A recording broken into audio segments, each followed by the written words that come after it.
దక్షిణ అండమాన్ సముద్రంలో కొనసాగుతున్న తీవ్ర అల్పపీడనం కారణంగా ఆగ్నేయ బంగాళాఖాతం, దాని పరిసర ప్రాంతాలలో వాతావరణ పరిస్థితులు వేగంగా మారుతున్నాయి.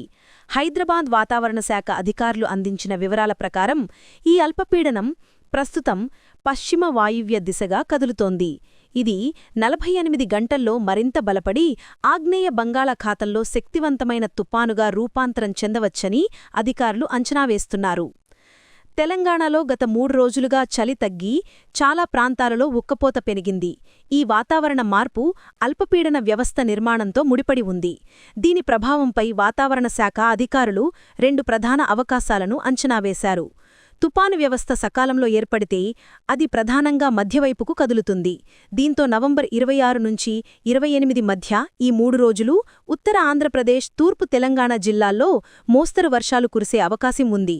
హైదరాబాద్ సహా మిగిలిన ప్రాంతాలలో తేలికపాటి వర్షాలు మాత్రమే నమోదవుతాయి. వాతావరణంలో మార్పుల కారణంగా ప్రజలు జాగ్రత్తగా ఉండాలని అధికారులు చెబుతున్నారు. మరిన్ని వెదర్ న్యూస్ కోసం మన ఛానల్ని ఫాలో అవ్వండి.